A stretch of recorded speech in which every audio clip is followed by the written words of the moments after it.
인류 역사상 현재만큼 가정이 총체적으로 파괴된 적이 없습니다. 더 큰 문제는 이런 현상을 두고 모두가 그리 심각하게 여기지 아니하고 그 중에는 상당수 신자들도 포함되어 있다는 것입니다.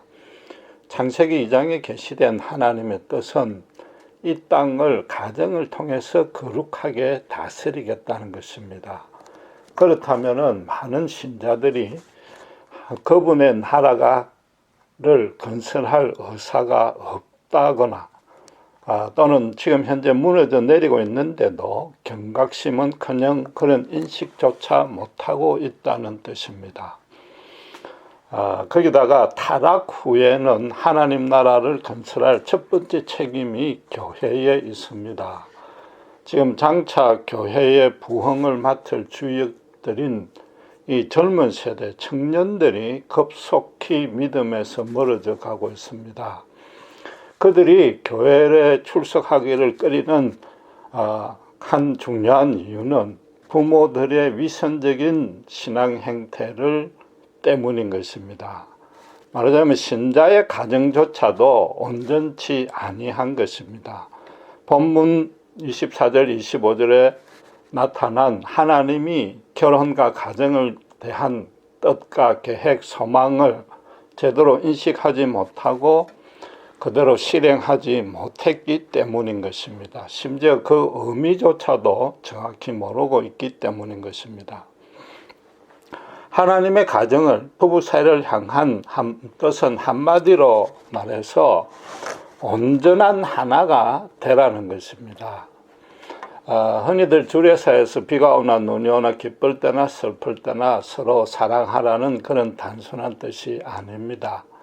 성경은 세 가지의 하나됨을 지금 강조하고 있습니다. 먼저 남자가 부모를 떠나라고 그랬습니다.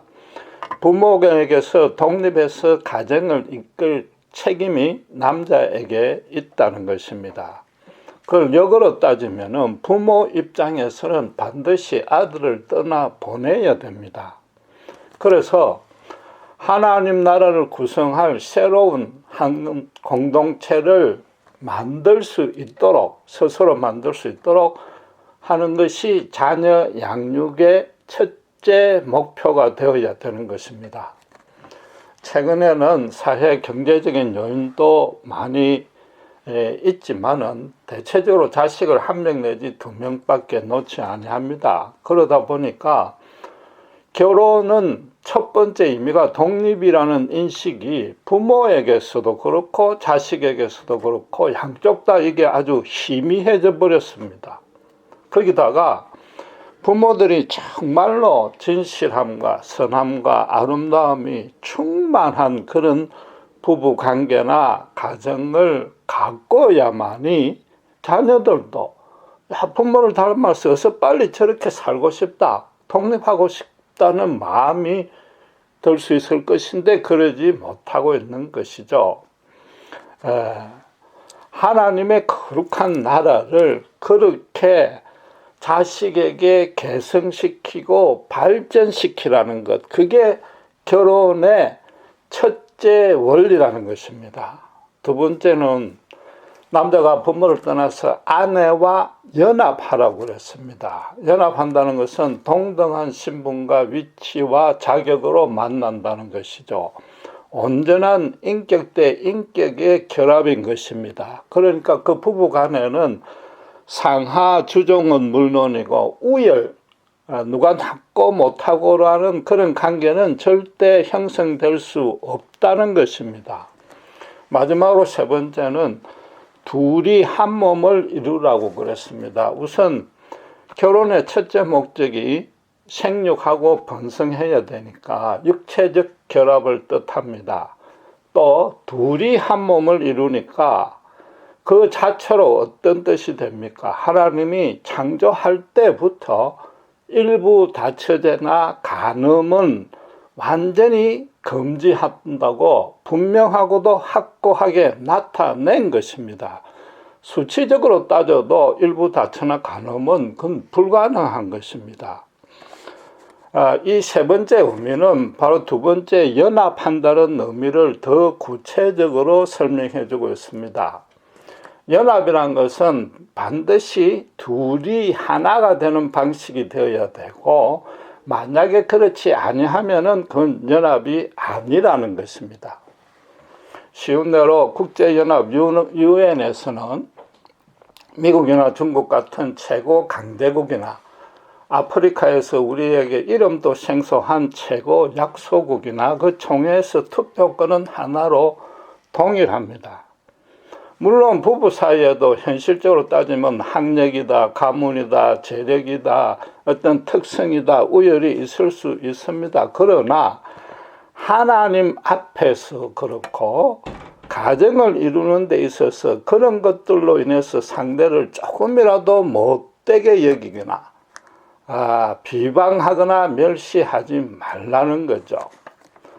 각 그 조직의 구성원이 동등한 자격과 권리를 가졌다는 것은 애초부터 수직적인 상명하달 체계는 성립이 안 된다는 뜻입니다. 그러나 복수의 여러 명의 구성원이 있기 때문에 그 조직의 질서를 유지하고 상호 합의한 규칙에 따라서 그 조직을 이끌어 나갈 집행할 수 있는 실무자는 필요한 것입니다.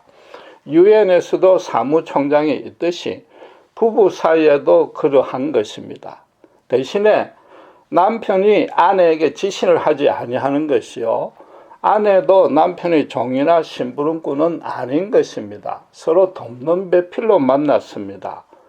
돕는 배필이란 말 자체가 이미 서로가 서로에게 돕는다는 의미가 내포된 것입니다. 그러나 단 하나님은 분명히 남자가 부모를 떠나라고 했습니다. 하나님의 뜻은 남편, 즉 아버지가 그 가정의 최고 권력자가 아니라 연합한 것의 대표자가 되라는 것이죠.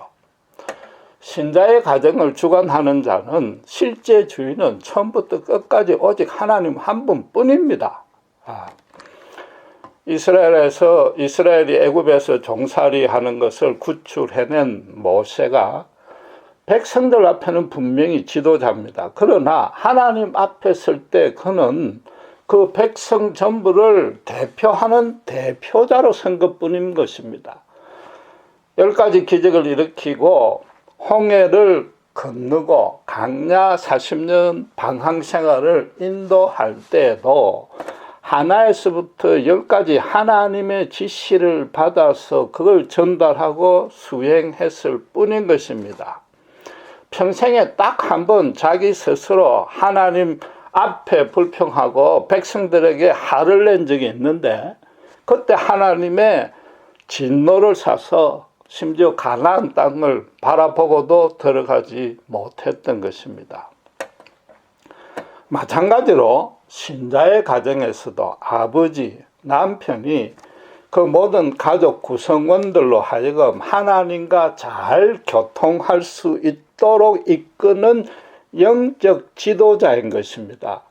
하나님의 뜻을 받아서 전하는 대언자요, 집행자인 것입니다. 그러니까 바울 사도는 디모데전서 2장 9절에 남자들이 거룩한 손을 들고 하나님께 기도하라고 명하는 것입니다. 베드로 사도는 더 나아가서 베드로전서 3장 7절에 그렇게 기도해야 될 이유를 설명하기를 아내도 생명의 은혜를 함께 이어받을 자로 알아서 기히 여기라고 합니다. 아내도 그렇고 자녀도 모두 그 가족들이 다 함께 천국 갈 자다. 한 명이라도 천국에서 낙오되면 안 될 것 아닙니까? 그런 철저한 인식을 가져야 된다는 것이죠. 모두를 천국으로 이끌 수 있도록 그렇게 아버지가 가정을 이끌라는 것입니다. 하나님이 주신 생명이라면은 너무나도 하나님만큼 그건 귀한 것입니다. 아무리 대표자로 세웠다 할지라도 인간 대표자가 하나님의 생명을 함께 받은 아내와 자녀를 결코 멸시할 수 없으며 하나님만큼 귀히 여겨야 되는 것입니다. 베드로는 아내를 귀히 여길 또 다른 이유를 이렇게 말합니다. 너희 기도가 막히지 않도록 하기 위해서 그러라 그런 것입니다. 그 가정의 온전한 주인이 하나님이 아니라면은, 그래서 그 가정에 하나님 나라가 실현되지 않고 있다면은 기도 자체는 응답이 안 되는 것입니다. 그건 너무나 당연한 것입니다. 거기다가 바울 사도가 디모데 전서에 말한 대로 남편이 가정의 대표가 되어서 하나님께 열심히 기도하라는 거죠. 아내를 기히 여기지 아니하면 그런 기도가 나올 수도 없는 것입니다. 그래서 아내와 자녀들과 함께 언제 어디서 어떤 고난이 있을지라도 어떤 일을 만날지라도 하나님의 그 영원한 생명을 반드시 함께 나누어야겠다는 그런 마음으로 기도를 하라는 것입니다. 그러지 않으면 기도는 막힌다는 것이죠. 모세가 호렙산의 하염 중에 말씀으로 나타나신 하나님을 직접 대면해서 율법을 받으러 올라갔습니다. 구약에서 그만한 하나님의 종이 없습니다. 메시아도 모세 같은 선지자라고 묘사할 정도입니다. 그런데 그 모세가 잠시 자리를 비운 그 사이를 못 참아서 백성들은 산 밑에서 금송아지를 만들어서 엄란하게 우상을 숭배했습니다. 그래서 하나님이 대노해가지고 그 모두를 진멸하겠다. 그리고 모세 너로 인해서 새로운 하나님의 나라를 건설하겠다고 말씀하셨습니다. 그때 모세가 하나님에게 따지듯이 대들듯이 기도했습니다. 하나님이 적과 꿀에 흐르는 그 땅으로 이끌려고 바로 이 백성들을 이끌어냈지 않습니까? 그래놓고 왜 이러십니까? 차라리 저를 저주할지라도 비록 재정에 빠졌지만 저들은 절대 버리지 말아달라고 간절히 호소했단 말이죠. 모세도 그 백성들을 생명의 은혜를 함께 이어갈 자로 기히 여겼기 때문인 것입니다. 베드로 사도는 아내를 기히 여기되 지식을 따라 기히 여기라고 그랬습니다. 이 지식이란 것은 성경과 예수님의 십자가 사건에 계시된 하나님의 절대적이고 온전한 은혜와 권능을 정확히 아는 바탕에서 기도하라는 것이죠. 죄는 미워하되 끝까지 죄인을 품어주는 그 주님의 사랑의 바탕 안에서 기도하라는 것이죠. 아버지로서, 남편으로서 그 가정을 위해서 그 하나님의 그 선하심과 거룩하심과 그 영광이 드러나기를 간절히 바라면서 기도하라는 것이죠. 그런데 실상은 어떻습니까? 주로 엄마가 새벽 기도에 나가서 가정과 남편을 위해서 눈물로 기도합니다. 아버지는 바깥일이 바쁘다는 핑계로 신앙생활에 등한히 합니다. 거기다 흔히들 마누라 치맛자락만 붙들고 있으면 천국 갈 것으로 착각하고 있습니다. 그런데 지금 성경은 뭐라고요? 아내가 남편, 자식이 아버지의 바지가랭이를 붙들라고 그러지 않습니까? 가정을 교회로 만들라는 것이죠. 아버지가 그 가정교회의 목사가 되라는 것입니다. 그러려면 아버지부터 하나님의 참 생명으로 충만해져야 됩니다. 가족들 모두가, 아내가 그 아버지와 남편을 볼 때 그가 정말 하나님과 동행하고 있음을 눈으로 봐야 됩니다.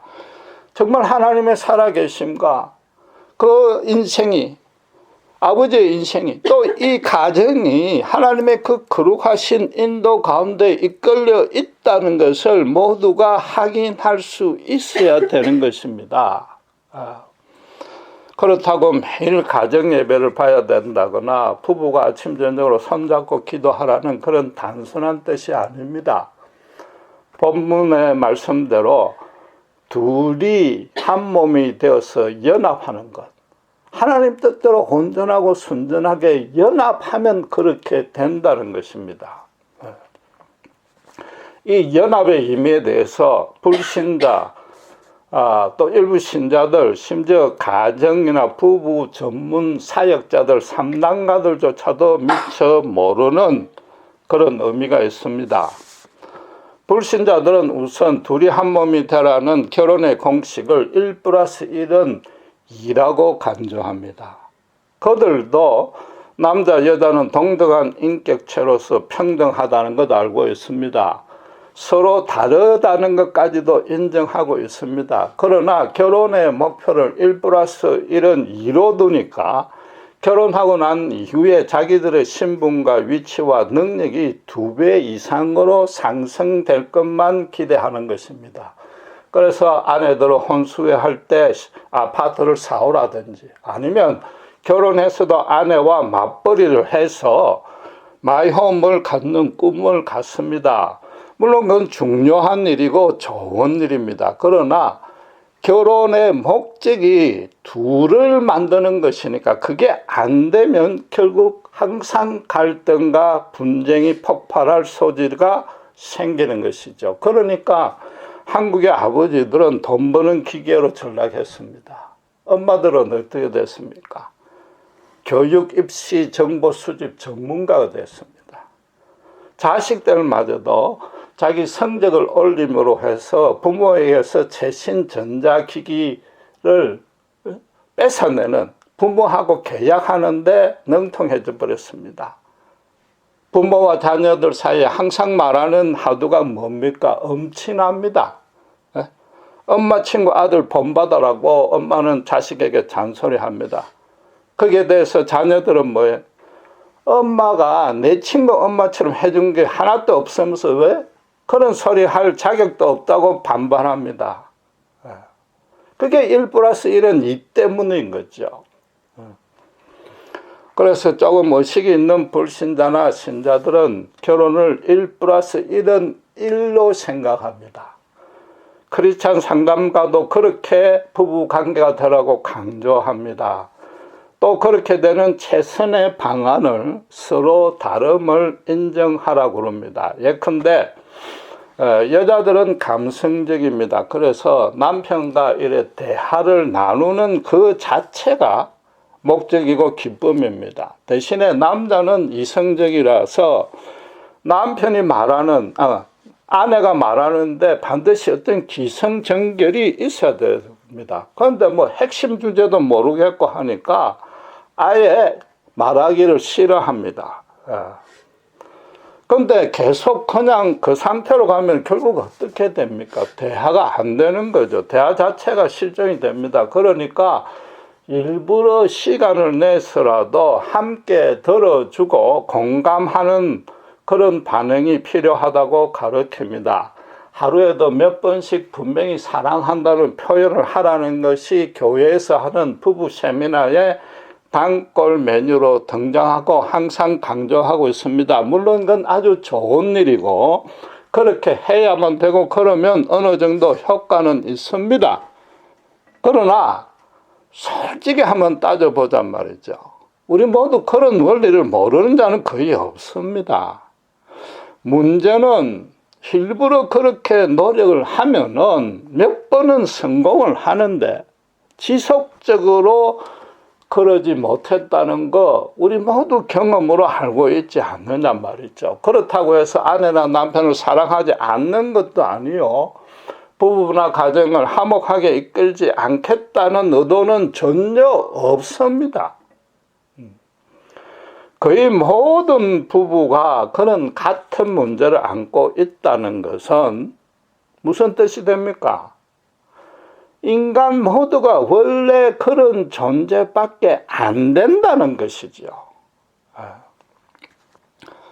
아담이 타락한 이후에 모든 인간은 자기가 자신의 주인이 되었습니다. 자기가 최고입니다. 심지어 하나님보다 위에 자기를 둡니다.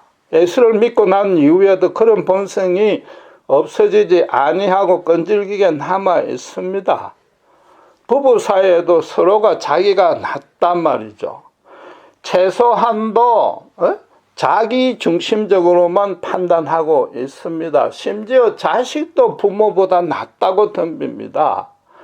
자기는 반드시 원래의 자기 모습으로 끝까지 남아있고 싶은 상태에서는 1 플러스 1을 1로 만드는 것은 평생 노력해봐야 그건 원천적으로 불가능한 것입니다.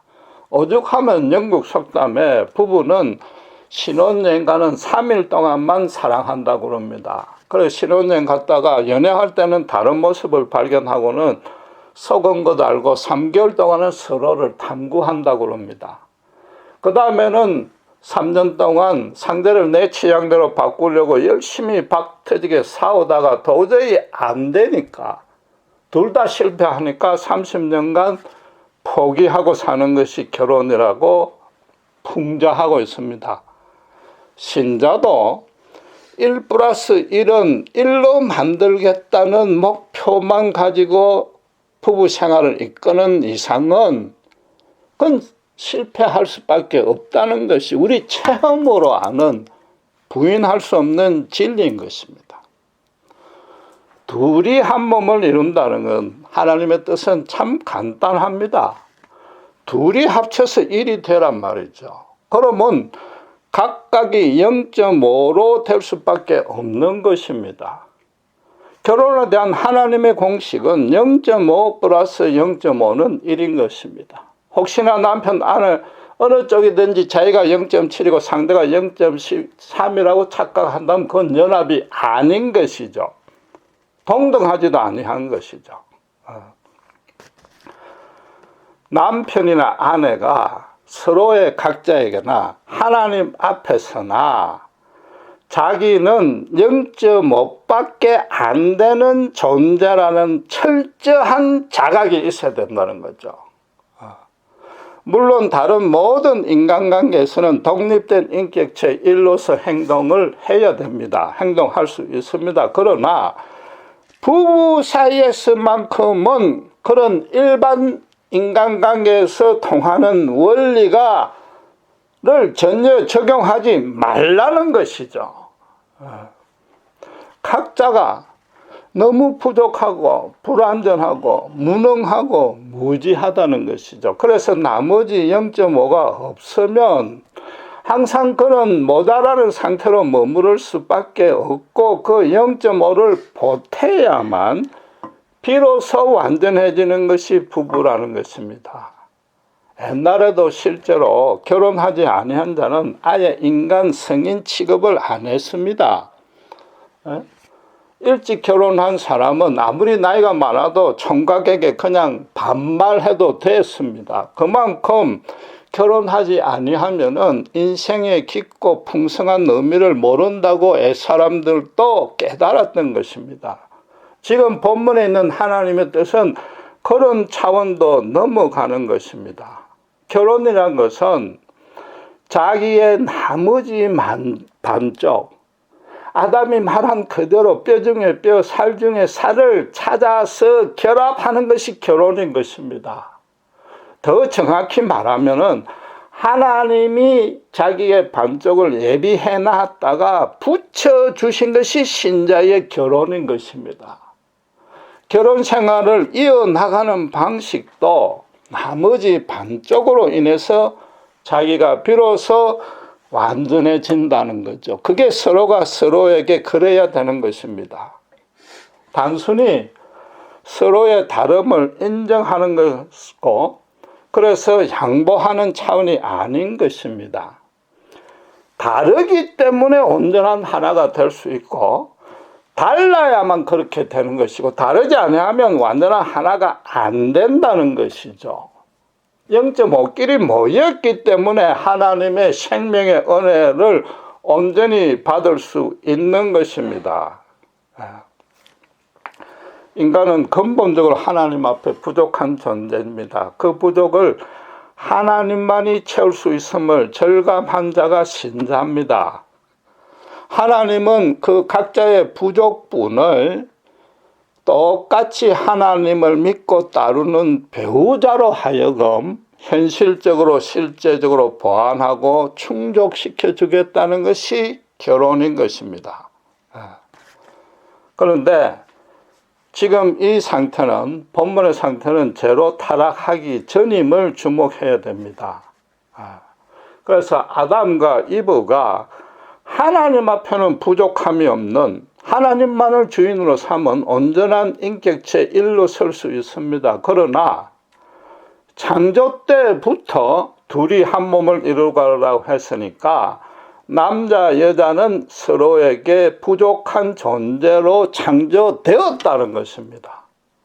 혼자만 살았어도 안 되고 심지어 같은 동성끼리만 살아면 0.5밖에 안 되는 것이 인간이란 존재라는 것이죠. 요컨대 결혼하지 아니하면 완전한 인간이 안 된다는 그 자체가 하나님의 뜻이란 말입니다. 그래서 신자의 부부에게는 상대를 내 뜻대로 바꾸겠다, 조종하겠다, 영향을 주겠다는 것은 절대로 그래서는 안 되는 것입니다. 그냥 아무리 노력을 해봐도 안 되니까 그냥 포기해서 사는 게 아니고, 상대가 없다면은 내 인생에 참 기쁨, 참 행복, 참 은혜를 절대 누릴 수도 알 수도 없었다는 것이죠. 특별히 하나님의 오묘하고 풍성하고 거룩한 은혜는 제대로 누릴 수 없는 것입니다. 배우자 때문에 한 인간으로서, 한 신자로서 아름답게 성숙되어져야만 되는 것입니다. 그래서 내가 상대에게 0.5, 상대도 내가에게 0.5의 역할을 하는 그 자체가 결혼의 기쁨이 되는 것입니다. 그러니까 25절에 서로 벌거벗어서나 전혀 부끄럽지 아니하는 단계까지 사랑이 가능한 것입니다. 서로 상대로 인해서 아름답게 자라가야 되니까 나이가 들수록 더 사랑해지는 것이 신자의 부부단 말이죠. 하나님의 뜻이 결혼하지 아니하면 온전한 인간이 안 된다고 그래서 오해는 마셔야 됩니다. 하나님의 특별한 뜻과 계획이 있을 때에는 독신으로 살게 하는 자도 있고, 어떤 여건상 혼자 살 수밖에 없는 사람도 있고, 태어날 때부터 육신적으로 혼자 살아야만 되는 자들도 있습니다. 그들을 비하하려는 뜻은 절대로 없으며, 하나님께서 그들에게 그렇게 허락했다면 그들에게 가장 합당한 그들만의 필요한 은혜는 반드시 채우는 것입니다. 대신에 하나님의 인간에 대한 보편적인 뜻은,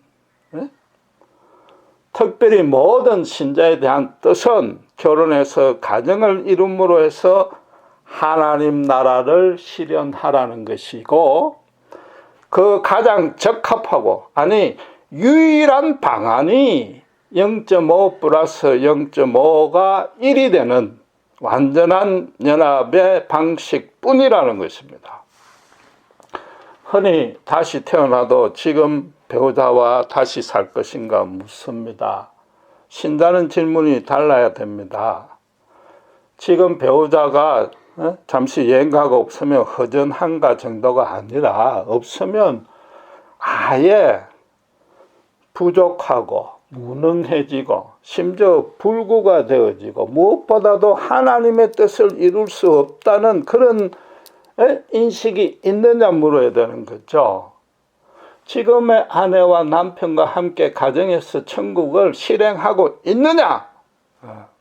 그걸 물어야 되는 거죠. 자식도 그걸 알고 있고 함께 동참하고 있느냐 말이죠.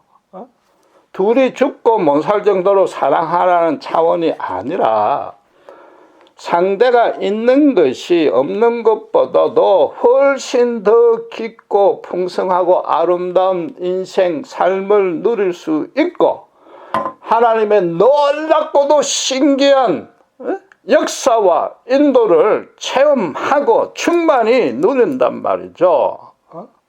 그 은혜에 자녀를 지금 동참시키고 있고, 자녀도 분명히 자기들 말로 그렇다고 고백할 수 있겠는가? 그걸 신자가 물어야 되는 거죠. 0.5 플러스 0.5가 1이 된다고 해서 부부가 각기 다른 역할만 하라는 것이 아닙니다. 내가 눌리고 힘들 때 제일 먼저 배우자를 찾아서 모든 고민을 털어놓을 수 있고 배우자로 인해서 0.5를 채울 수 있어야 됩니다. 더 나아가서 내가 상대 배우자에게 0.5가 되어주는 것, 그게 더 큰 보람과 의미와 가치가 되는 것, 그게 부부 관계를 이끌어가는 최고의 힘이 되는 것, 그렇게 되라는 것이죠. 그럼 당연히 하나님 앞에 함께 나아가서 함께 말씀 보고 기도할 수 있는 것이요, 상대를 탓하는 브레임 게임을 할 이유도 없는 것입니다. 서로가 서로에게 험불해집니다. 낮아집니다. 겸손해집니다. 하나님 앞에 각자가 둘 다 함께 더욱 겸손해지는 것이죠. 그러니까 그 가정의 성령의 열매가 열리고 하나님 나라가 실현되는 것입니다. 지금 제가 도무지 비현실적인 이야기를 하고 있습니까? 설교를 하면서도 솔직히 저도 그렇게 느낍니다. 저부터도 온전히 실현하지 못하고 있으니까 그렇습니다. 예수 믿은 후에도 자기를 앞세우는 그 본성이 너무 교묘하게 남아있기 때문입니다. 그래서 교회가, 그러니까 타락 후에는 교회가 필요한 거죠. 교회가 그 본성을 죽이고 예수님의 십자가 은혜를 온전히 배워서 날마다 새롭게 바뀌는 훈련을 시키는 것이 교회단 말이죠. 다른 말로 해서 0.5 플러스 0.5가 1이 되는 것은 교회 안에서부터 실행해야 되고, 모든 지체가 서로가 서로에게 돕는 배필이 되어야 되는 것입니다. 목사가 장로를 만나도 둘 다 0.5 플러스 0.5가 되어야 되는 것이죠. 상대가 없으면은 장로도 못하고 심지어 목사 직분도 수행 못한다, 이런 확신이 있어야 된단 말이죠. 이건 정말 심각하게 고민할 주제입니다. 만약에 교회가 목사를 포함해서 약 100명의 성도가 있다면 어떻게 됩니까? 오직 예수 그리스도만 머리로 삼고 모두가 성령 안에서 하나가 되어야 됩니다. 그러면 한 사람 한 사람이 하나님 앞에서나 서로에게 100분의 1, 0.01의 존재라는 거죠. 그 말은 당연히 목사도 포함해서 그래야 되는 거죠. 목사도 교인과 동등한 100분의 1의 위치와 신분과 능력과 자격을 가지고 있는 것이죠. 그래서 교회에서 단 한 명이라도 100분의 1이라도 빠지면 100분의 99로 그냥 굴러갈 수 있는 게 아니고 아예 교회로서 불능하다고까지 생각을 해야 되는 것이죠. 그러나 이 현재 실정은 어떠합니까? 100명의 신자가 모이면은 물론 신자들끼리는 서로 같아, 동등하다고 인정합니다. 간혹 안 그런 사람들도 있겠지만은 어쨌든 그러합니다. 그러나 목사들은 뭡니까? 100배의 권세를 갖고 있다고 착각하고 그렇게 행세한단 말이죠. 1000명이 모이면 1000배, 10,000명이 모이면 10,000배의 권세를 가지고 있다는 거죠. 성도들도 그렇게 착각하는데 힘을 보태고 있습니다. 심지어 10,000명이 모이는 교회라면은 10,000명 교회답게 건물이든지 프로그램이든지 그게 걸맞아야 된다고 성도들이 주장을 합니다. 우리 교회 목사 정도라면은 미국에서 신학해서 PhD를 갖고 있고 영어 설교도 할 정도가 돼야 된다는 거죠. 지난주에 말씀드린 대로 쇼윈도 목사가 있으니까 그게 전념돼서 쇼윈도 교인들만 설치고 있는 것입니다.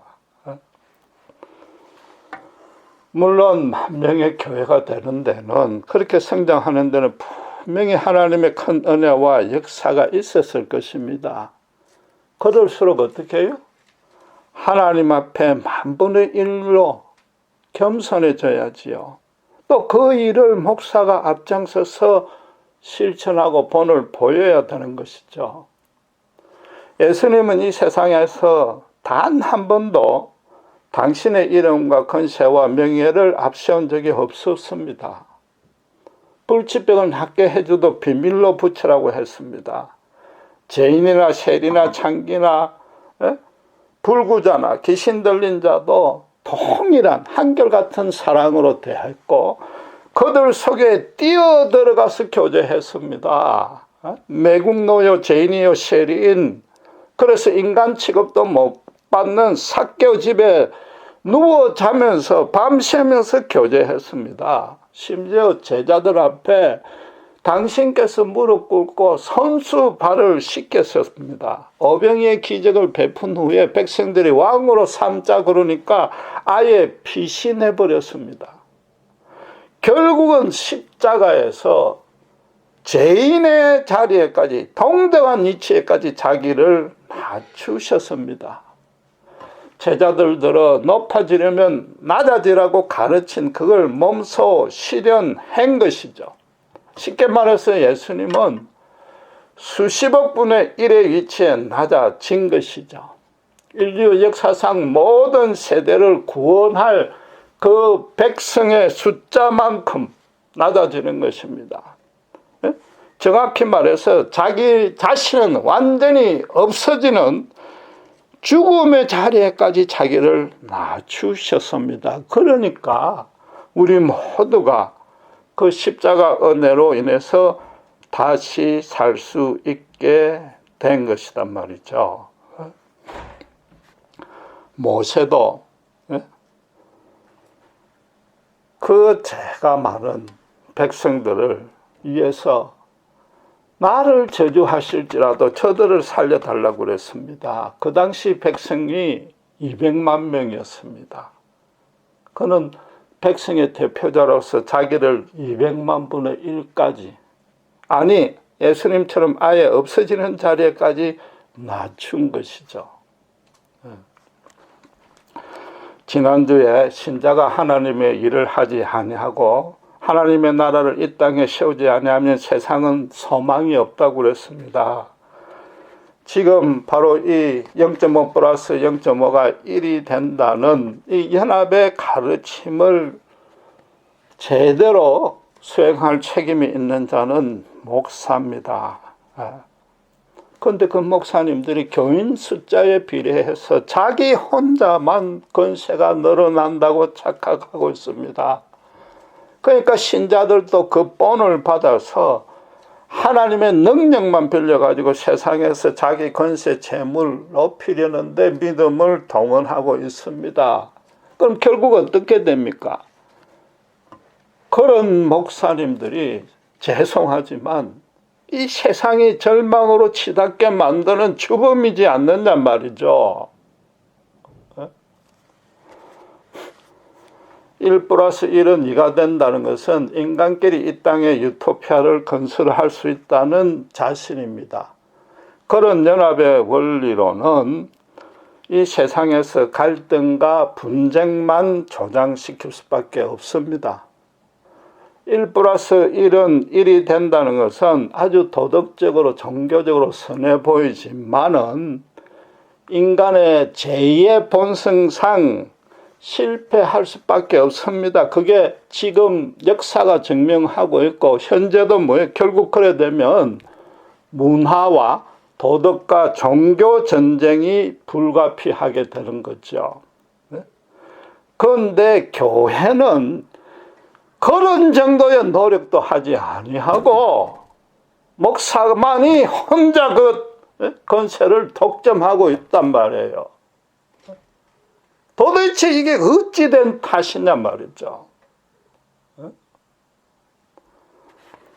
0.5 플러스 0.5가 1이 되는 것, 이 연합의 원리가 아니면은 세상에 소망이 없습니다. 하나님 나라가 실현될 수 없습니다. 그것만이 유일한 방안입니다. 그게 서로 돕는 배필이라는 하나님의 뜻입니다. 그 온전한 연합을 부부 사이에서부터 시작하라는 거죠. 지금 우리가 신자가 정말로 물어야 될 질문은 지금 현재의 내 아내와 내 남편이 하나님 뜻 안에서 십자가 안에서 정말로 내 뼈 중에 뼈인가 살인가, 그걸 물어보셔야 되는 것입니다. 기도하겠습니다.